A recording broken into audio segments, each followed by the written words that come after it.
প্রথম এমসিকিউ আমাদের কি বলছে, প্রথম এমসিকিউ বলছে 2 কুলম্ব তড়িৎ আধানে ইলেকট্রন সংখ্যার মান কত। এটা করতে হলে আমাদেরকে প্রথমে জানতে হবে আধানের কোয়ান্টাম নীতিটা। সেখানে কি বলছিল, কোনো একটা বস্তুতে যদি কিউ পরিমাণ চার্জ থাকে, সেই কিউ পরিমাণ চার্জ একটি মূল আধানের অখণ্ড গুণিতক হবে, অর্থাৎ এনের মানটা এখানে কখনোই কিন্তু ভগ্নাংশ হবে না। এই ফর্মুলা বেস করে কিন্তু আমরা এই প্রবলেমটা করব। এখানে দেখো টোটাল যে কিউ চার্জ কত দিয়েছে, দেখো 2 কুলম্ব। আর ইলেকট্রন বা প্রোটন তার চার্জ কত হয় 1.6 × 10⁻⁻19 কুলম্ব। এরপর দেখো কিউ ইকুয়াল টু এনই যদি করি, আমার সংখ্যা চেয়েছে অর্থাৎ এনের ভ্যালু চাইছে, অর্থাৎ কিউ ইকুয়াল টু এনই, অর্থাৎ এন ইকুয়াল টু এখানে হবে দেখো কিউ/ই। কিউর মান কত 1 কুলম্ব ডিভাইডেড বাই 1.6 × 10⁻⁻19। এটা ক্যালকুলেশন করলে এর অ্যান্সারটা বেরোবে 12.5 × 10⁻18।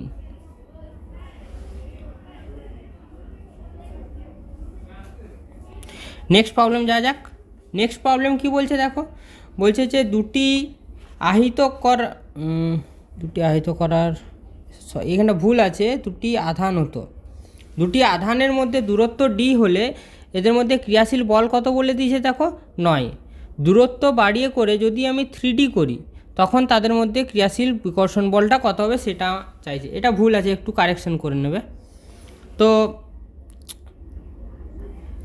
এখানে দেখো দুটো আধান দিয়ে দিছে, এইখানে একটা আধান ধরে নাও, এইখানে একটা আধান ধরে নাও, এটার আধান ক্যাপিটাল কিউ, এর আধান স্মল কিউ।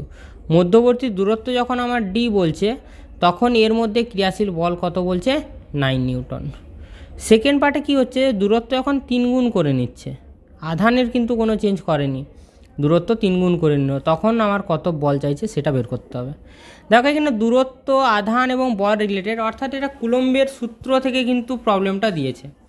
যদি একটু ভালো করে নোটিস করো, দেখো আধানের মানের কোনোরূপ পরিবর্তন হয়নি, দুটো কেসেই কিন্তু আধান আমার কনস্ট্যান্ট আছে, সেহেতু শুধুমাত্র দূরত্বের উপর ডিপেন্ড করছে। আর দূরত্বের সাথে বলের যে সম্পর্ক, সেটা কি সম্পর্ক, বর্গের ব্যস্তানুপাতিক, অর্থাৎ F = r²। যদি আমি F1r1 ধরি আর একটা যদি আমি F2 = 1/r2² ধরি, তাহলে দেখো এখানে পাবো F1/F2 = r2²/r1²।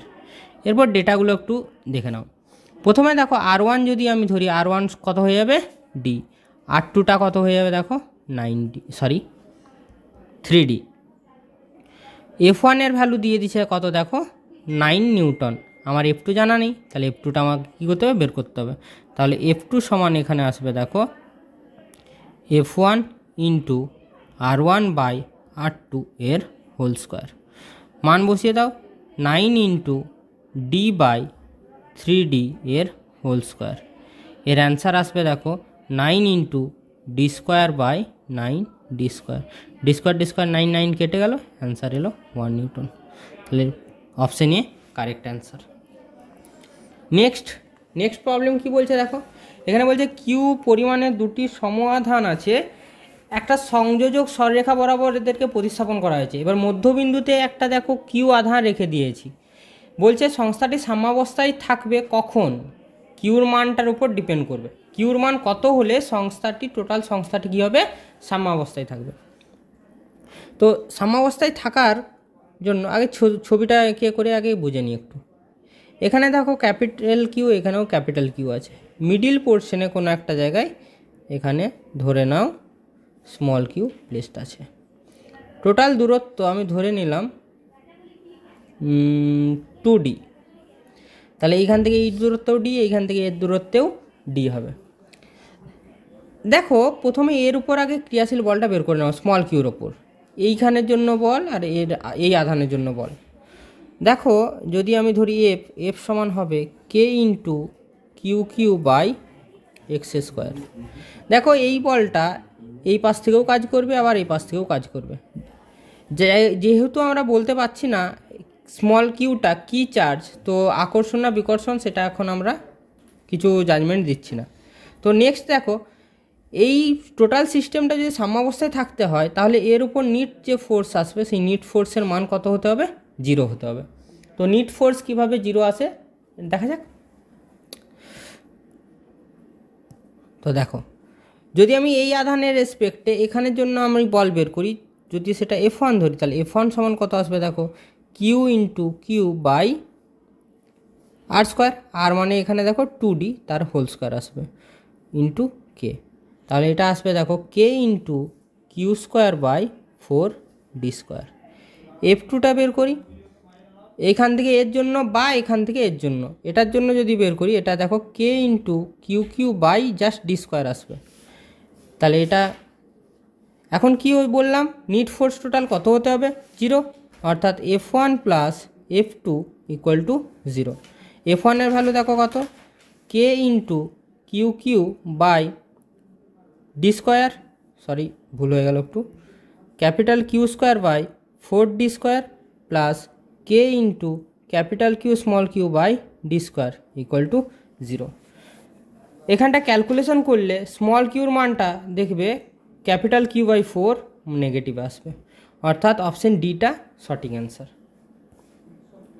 নেক্সট দেখো 1 কুলম্ব তড়িৎ আধানে ইলেকট্রনের সংখ্যাগত মান, এটা দেখো একটু আগেই করলাম Q equal to any formula, এটা হোমওয়ার্ক দেওয়া রইল, এটা তোমরা করে কমেন্টে জানাবে অ্যান্সার কত হবে। নেক্সট দেখো খুব ইম্পর্টেন্ট প্রবলেম, এটা কি বলেছে দেখো, ই মানের একটি সুষম তড়িৎ ক্ষেত্রে একটি ইলেকট্রন অবস্থিত যার আধান -ই এবং ভর m, অর্থাৎ কি বলছে, যদি আমার একটা ইলেকট্রিক ফিল্ড থাকে তাহলে সেখানে একটা আধান আছে, এটা ধরে নাও একটা আধান, এই আধানের মান কত ই এবং মাস কত দিয়ে দিচ্ছে দেখো m, বলছে ই এর মান এমনই যে ইলেকট্রনের ওপর ইলেকট্রনটির ওপর তড়িৎ ক্ষেত্রের জন্য বল ইলেকট্রনটির ওজনের সাথে সমান হবে। অর্থাৎ কি, এই আধানটি যদি একটা ইলেকট্রিক ফিল্ডের মধ্যে থাকে, সেই ইলেকট্রিক ফিল্ডের জন্য যে বলটা আসবে সেই বলটা এই বস্তুটার ওজনের সাথে সমান হবে। অর্থাৎ ইলেকট্রিক ফিল্ডে যদি আমার কোনো একটি আধান থাকে তার সূত্র কি এফ সমান কিউই হয়।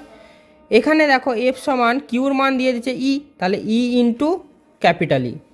আচ্ছা, এই বলটাই কার সঙ্গে সমান বলেছে আবার সিমিলার, এফ সমান তাহলে এমজি লিখতে পারি, যেহেতু ওজনের সঙ্গে সমান বলে দিচ্ছে, তাহলে এই দুটো ফোর্স ইকুয়াল করে দাও, তাহলে এফ সমান কিউ ই আর এফ সমান এমজি, দুটোকে সমান করলে কী পাবো দেখো, E small E capital E equal to MG.